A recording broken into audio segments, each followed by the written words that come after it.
함께 예배드리는 믿음의 형제 자매님들과 반가운 인사를 나누겠습니다. 사랑합니다. 축복합니다. 힘내십시오.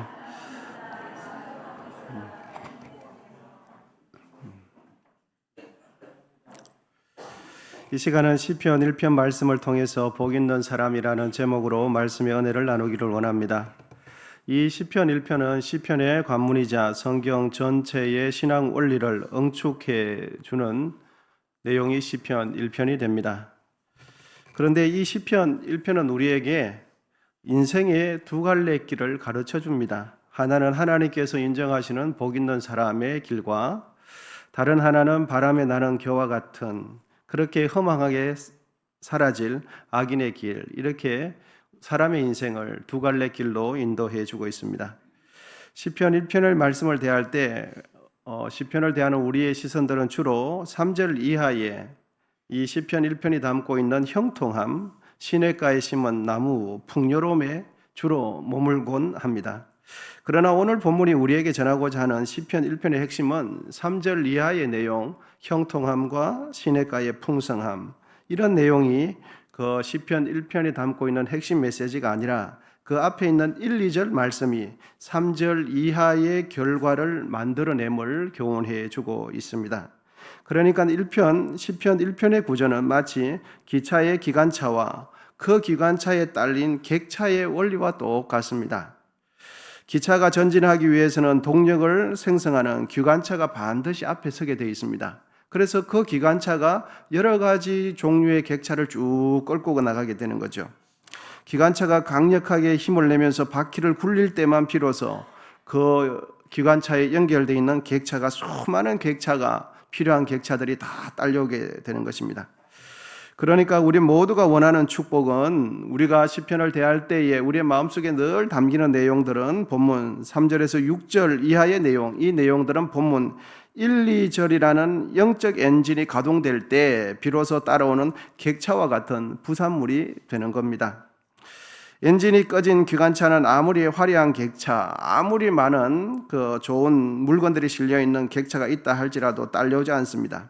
우리에게 아무런 유익을 주지 못하죠. 여러분, 영적 엔진이 늘 가동되는 그런 은혜가 있기를 축복합니다. 그럼 하나님 보시기에 복 있는 사람이 되기 위해서는 어떻게 해야 될까 하는 것입니다. 첫 번째는 바로 이것입니다. 우리 첫째 같이 한번 읽어보겠습니다. 시작. 역설적이게도 복 있는 사람은 단호한 거절에서부터 시작이 됩니다. 본문 1절입니다. 복 있는 사람은 악인들의 꾀를 따르지 아니하며 죄인들의 길에 서지 아니하며 오만한 자들의 자리에 앉지 아니하고. 여러분, 복 있는 사람은 하나님이 주시는 복부터 받는 것이 아닙니다. 복 있는 사람은 복부터 받는 것이 아니라 하나님께서 싫어하는 죄부터 멀리하고 죄부터 단호하게 거절하는 것에서부터 복 있는 사람이 시작이 되는 거죠.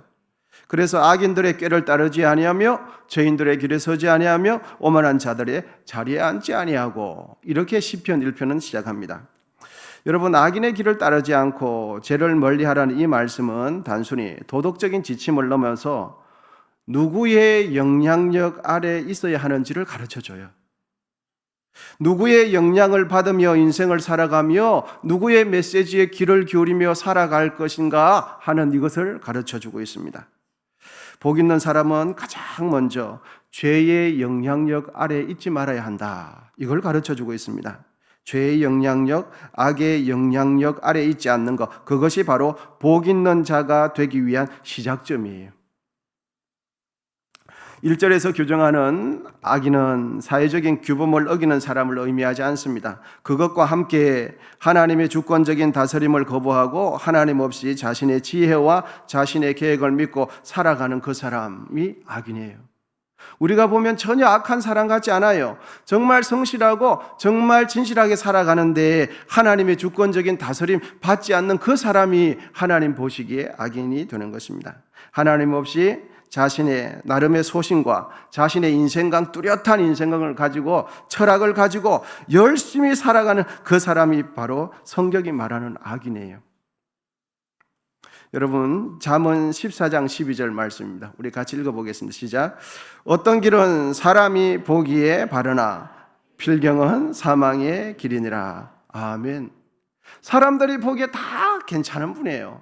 다 칭찬해요. 그런데 사람이 보기에는 발라 보여요. 그런데 하나님 보시기에는 그렇지 않다 하는 것이죠. 시편 4절입니다. 악인은 그의 교만한 얼굴로 말하기를 여호와께서 이를 감찰하시 아니하신다 하며 그의 모든 사상에 하나님이 없다 하나이다. 자기의 생각 속에 하나님이 계시지 않습니다. 자기의 인생관 속에 하나님이 계시지 않습니다. 자기의 계획 속에 하나님이 계시지 않습니다. 그 사람이 바로 악인이다 하는 것을 가르쳐 줍니다. 여러분, 이 세상에서 가장 큰 죄는 하나님을 하나님으로 인정해 드리지 않는 거예요. 그것이 가장 큰 죄입니다. 하나님 앞에서 가장 큰 죄는 하나님을 하나님으로 인정하지 않는 그 모든 행동이 하나님 없이 판단하고 결정하는 그 모든 죄가, 그 모든 것이 바로 큰 죄라는 것이죠. 사람이 보기에는 합리적으로 지혜로운 길 같아도 하나님이 배제된 길은 결국 파멸로 귀결됩니다.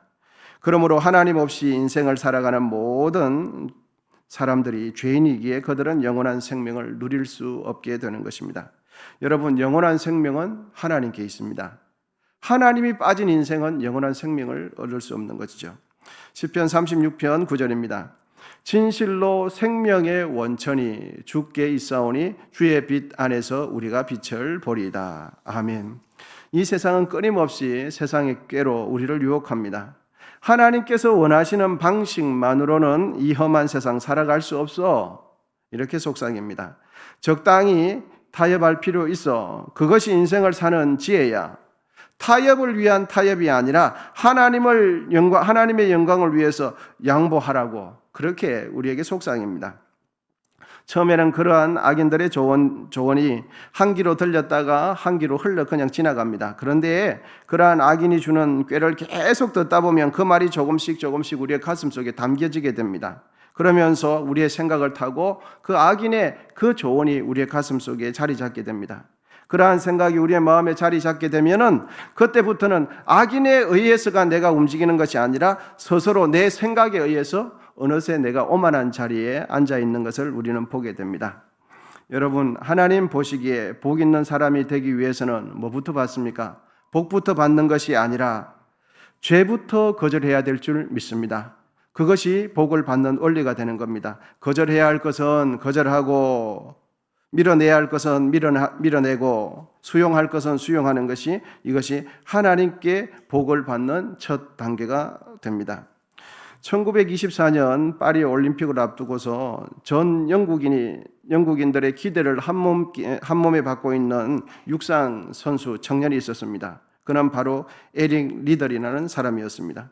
그의 주 종목은 100m였어요. 그런데 청천벽력 같은 소식이 전해지는데 그 100m 예선전이 언제 이루어졌냐 하니까 주일에 배정됐습니다. 이때 세상은 에릭에게 끊임없이 악인의 꾀를 속삭였습니다. 에릭, 한 번뿐이야. 나라를 위한 일인데 하나님도 이해하실 거야. 이것은 타협이 아니라 지혜로운 선택이야. 금메달 따서 하나님께 영광 돌리면 되잖아. 이렇게 말을 했습니다. 그리고 영국의 왕실과 언론, 심지어 체육계 인사들까지 그를 조국을 비난하는 배신자라고 막 몰아세워버렸습니다. 그러나 에릭 리더는 세상의 목소리가 아닌 여호와의 율법에 귀를 기울이고 악인들의 꾀를 단호하게 거절하면서 이렇게 말했습니다. 저는 주일에는 뛰지 않습니다. 하나님은 제 인생의 주인이시기 때문입니다. 저는 주일에는 뛰지 않습니다. 에릭은 그 주일날 경기장 대신 작은 교회에서 머리를 숙이면서 하나님 앞에 예배드렸습니다. 세상의 눈으로 볼 때 그는 복 없는 사람처럼 보였어요. 기회를 날려버리는 어리석은 자처럼 보였습니다. 며칠 후에 에릭은 자신의 주 종목이 아니었던 400m 경기에 출전하게 됩니다. 전문가들은 이렇게 말했습니다. 에릭은 단거리 선수지 중거리 400m에는 전혀 가망이 없을 거라고 예견을 했습니다. 하지만 에릭은 그의 가슴 속에 사무엘상 2장 20절 말씀, 나를 존중히 여기는 자를 내가 존중히 여기리라는 그 말씀을 가슴에 품고 달리기 시작했습니다. 그때 에릭은 어느 누구도 예상치 못한 세계 신기록으로 금메달을 목에 걸었습니다. 에릭 리들은 세상의 금메달이라는 그 세상의 꾀에 세상 유혹 앞에 넘어가지 않고 세상의 속삭임에 단호히 거절했습니다. 여러분 기억하십시오. 하나님께 복을 받는 첫 단추는 죄부터 거절하는 겁니다. 할렐루야. 하나님께 복을 받는 것은 복부터 받는 것이 아니라 하나님께서 원치 않는 것부터 거절하는 거예요. 그것이 복 있는 사람 첫 번째입니다. 그럼 하나님 보시기에 복된 사람은 누군가? 둘째는 이것입니다. 둘째, 우리 같이 한번 읽어보겠습니다. 시작. 하나님의 말씀을 즐거워하는 사람입니다. 본문 2절입니다. 오직 여호와의 율법을 즐거워하여 그의 율법을 주야로 묵상하는도다.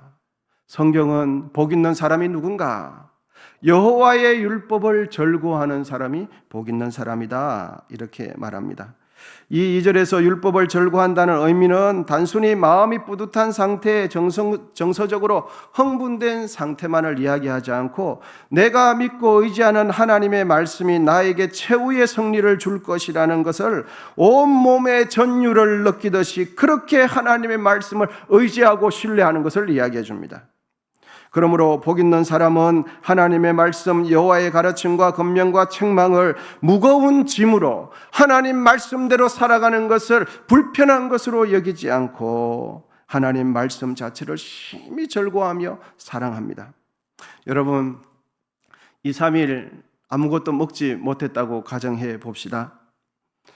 먹고 싶은 것 있었지만 먹을 여러 가지 상황이 되지 않아서 2, 3일 굶었다면 그 굶은 상태에서 하얀 쌀밥이 그리고 김이 모락모락 나는 그 쌀밥과 함께 맛있는 반찬이 내 앞에 있을 때 그때 굶주린 사람은 심령이 어떻겠습니까? 심히 기쁜 거죠. 저 밥 한 술만 내 입에 넣었으면 하는 마음이 가득할 거예요. 바로 그렇게 하나님의 말씀을 즐거워하고 하나님의 말씀을 가까이 하는 사람이 복이 있다라고 가르쳐 줍니다. 여러분, 우리는 잊지 말아야 합니다. 사람은 육신의 떡으로만 살 수 없고 오직 여호와의 입에서 나오는 하나님의 말씀을 먹어야 사는 줄 믿습니다. 우리에게는 동물에게는 없는 하나님의 형상을 닮은 영혼이 있습니다. 그 우리의 영혼은 하나님의 말씀을 만날 때 희락을 느끼게 되는 거죠. 하나님의 말씀이 내 가슴 속에 내 영혼 속에 들려올 때 기쁨과 능력을 느끼게 되는 것입니다. 그러므로 우리가 이 세상에서 받을 수 있는 가장 큰 복은 하나님 자신을 사랑하고 하나님 말씀에 순종하며 살아가는 것입니다. 말씀에 순종하는 것을 기쁨으로 여기게 되시기를 축복합니다. 시편 119편 103절입니다. 주의 말씀의 맛이 내게 어찌 그리 단지요 내 입에 꿀보다 더 다니이다. 아멘. 요한복음 6장 35절 우리 말씀 같이 읽겠습니다. 시작. 예수께서 이르시되 나는 생명의 떡이니 내게 오는 자는 결코 줄이지 아니할 터이요 나를 믿는 자는 영원히 목마르지 아니하리라. 아멘. 여러분, 하나님께서 믿음의 조상 아브라함에게 이렇게 말씀해 주셨어요. 창세기 15장 1절인데요. 아브라함아 두려워하지 말라. 나는 내 방패요 너의 지극히 큰 상급이니라. 하나님 자신이 복이고 하나님 자신이 우리에게 생명이 된다면 하나님을 가까이 하는 것, 곧 그것이 영생의 지름길이 됩니다. 하나님의 말씀대로 주의 뜻대로 행하는 것이 가장 복된 인생인 줄 믿습니다. 여러분, 복은 하나님입니다. 복은 하나님의 말씀에 순종하는 것이 복입니다. 한국 교회의 개신교 역사는 한 140년쯤이 됩니다. 그런데 이런 개신교 역사 가운데 복의 개념이 세상의 복의 개념과 어느 순간에서부턴가 혼재되기 시작했어요. 교회가 세상 복을 따라가고 세상 복을 추구하면서 이것이 마치 참된 복인 것처럼 그렇게 복의 개념이 혼선이 오기 시작했습니다. 그러면서 잘못된 복 개념을 이해하고 세상적인 복이 하나님께서 주시는 복이라고 착각하기 시작했어요. 1985년 부활절 아침 언더우드와 펜젤로 선교사는 이 땅에 복음의 씨앗을 뿌리기 위해서 첫 발을 내딛게 됩니다. 그 이후 한국교회는 일제강점기와 한국 전쟁 시기에 박해와 핍박을 심히 받았지만 그 시기가 지난 이후에 한국교회는 전 세계에서 유례 없는 성장의 성장을 거듭했습니다. 그러한 외적인 성장 속에서 한국교회는 하나님께서 주시는 복은 더 많이 소유하게 되는 것, 하나님께서 주시는 복은 더 크게 되는 것, 하나님께서 주시는 복은 더 높아지는 것으로 이해하기 시작했어요. 이 세상의 복 개념을 따라서 내가 받는 것만 복이라고 생각했습니다. 나의 덩치가 커지는 것만 복으로 믿게 되면서 확신하게 됐죠. 그런데 여러분, 성경이 말하는 복은 무엇이라고 말씀합니까? 받는 자보다 주는 자가 더 복되다고 말씀하시죠. 섬김을 받는 자보다 섬기는 자가 더 복되다고 말씀하시죠. 나의 덩치를 키우는 것보다 나는 조금 줄이고 나누고 베푸는 것이 더 복되다고 말씀해 주셨습니다. 성경이 말하는 복 개념은 그런 것입니다. 여러분, 왜 이 세상에서 예수라는 그 이름이 가장 복된 이름이 되었을까요? 그것은 예수님은 자신의 생명까지 죄인들을 위해서 아낌없이 주었기 때문이에요. 이 세상에서 가장 복된 이름이 된 것은 예수님의 그 생명을 세상에 흘려보냈기 때문이죠. 성장과 부흥의 가도를 달리는 한국 교회는 성장하는 바로 그 시기에 하나님의 말씀대로 사는 참 신앙 교육에 초점을 맞추기보다는 교회의 사람을 더 많이 끌어모으는 일에 열심을 냈던 것이 사실이에요. 30년 전 한국 교회의 대부분 교회들의 비전은 주로 이런 식이지 않았습니까? 향후 5년 내, 또 3년 내, 길게는 10년 내 우리 교회 본당 2,000석, 3,000석 되는 예배당을 완공하여 하나님께 영광 돌리자. 향후 3년 내, 5천 내에 출석교인 1,000명, 2,000명 만들어서 돌파하여 하나님께 영광 돌리자. 이런 것이 20, 30년 전에 한국 교회의 내건 주로 비전이 이런 식이었어요. 성도들의 가슴 속에 심겨지고 새겨져야 할 하나님의 말씀은 새겨지지 않고 하나님의 영광이라는 그 그럴싸한 포장지에 철저하게 세상 가치관이 심겨지기 시작했어요. 교회는 성장하는데 성도들의 가슴 속에는 철저한 세상 복 개념이 전가되고 이식되기 시작한 거죠. 여러분, 참 하나님의 사람으로 세우는 일에 교회가 전심전력하는 것보다 눈에 보이는 가시적인 목표, 외형주의에 함몰되었던 것이 사실이에요. 그런데 그렇게 20년, 30년이 지난 한국교회, 오늘날 한국교회가 맞닥뜨린 영적 현실은 어떻습니까? 한국교회가 이 시대에 왜 이렇게 어려움을 당하는지 영적 현실을 직면해 보면 교회는 오래 다녔어요. 중직이 되셨어요. 많이 봉사했어요. 그리고 집안의 대를 이어서 신앙을 이어가고 있습니다. 그런데 교회에 출석하는 성도님들의 생각과 가치관, 복 개념은 세상 사람들과 크게 다르지 않아요. 분명히 교회는 열심히 달리는데 가슴 속에, 생각 속에 있는 인식들은 세상과 크게 다르지 않은 것이 바로 한국 교회가 가지고 있는 가장 큰 문제입니다. 몇 주 전에 한국 교회의 무너진 신뢰를 어떻게 회복할 것인가? 한국 교회의 무너진 신뢰 어떻게 회복할 것인가? 라는 주제로 부산에서 세미나가 열려서 제가 참석했습니다. 그때 강사로 오신 분이 이런저런 말씀을 쭉 하시면서 결론은 이것이었습니다. 무너진 한국 교회의 그 신뢰를 회복하기 위해서는 다른 대안이 있는 것이 아니라 다니엘처럼 매일매일 사람들이 보든지 안 보든지 하나님 말씀대로 사는 길밖에는 없습니다. 그 말을 하셨고, 결국은 한국 교회가 무너진 신뢰를 회복하기 위해서는 시간이 최소 30년 이상은 걸릴 것이다 라고 말씀해 주셨어요. 왜냐하면 무너진 시간이 한 30년 되기 때문에. 한국 교회가 신뢰를 잃어가는 시간이 서서히 뚝에 자그마한 바늘 하나가 새듯이 서서히 신뢰를 잃어간 것이 한 30년 되기 때문에 신뢰를 회복하는 것도 한 30년은 이상은 좋게 될 것이다 라고 말을 했습니다. 여러분, 본문은 하나님 보시기에 참으로 복된 사람이 누구인지를 증언해 줍니다. 본문 2절인데요. 하나님께서 말씀하시는 복된 자가 누구인지 2절 말씀 같이 한번 읽어보겠습니다. 시작. 율법을 절거하여 그의 율법을 주야로 묵상하는 도다. 아멘. 하나님께서 복 있는 사람은 누군가? 라고 말씀해 주실 때에 여호와의 율법을 주야로 묵상하며 그 말씀대로 사는 자가 하나님 보시기에 복된 자다 말씀해 주십니다. 하나님 보시기에 복된 자, 하나님 말씀을 사랑하고 그 말씀에 순종하는 자입니다.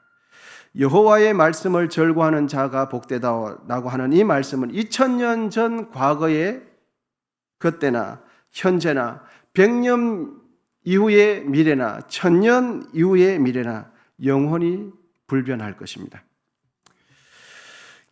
기차에 기관차가 힘있게 가동되면 수십 개의 객차들은 그냥 자연적으로 따라오게 되어 있습니다. 여러분, 우리 모두가 본문 1, 2절의 말씀처럼 악인의 꾀를 버리고 하나님의 말씀을 절거하면서 그 말씀에 순종하면 우리가 원하는 평안함, 부요함, 넉넉함, 3절 이하와 6절에 있는 그 모든 복은 자동적으로 따라오게 돼 있어요. 이 시대에 우리 공동체가 붙들어야 할 영적 엔진은 무엇일까요? 바로 하나님의 말씀입니다. 하나님의 말씀하는 그것이 우리의 영혼을 복 있는 길로 인도합니다. 그러므로 하나님의 말씀을 우리의 인생의 가장 큰 복과 즐거움으로 삼으시기를 축원드립니다. 그리하여 하나님 보시기에 평생에 복 있는 사람 다 되시기를 축복합니다. 기도하겠습니다.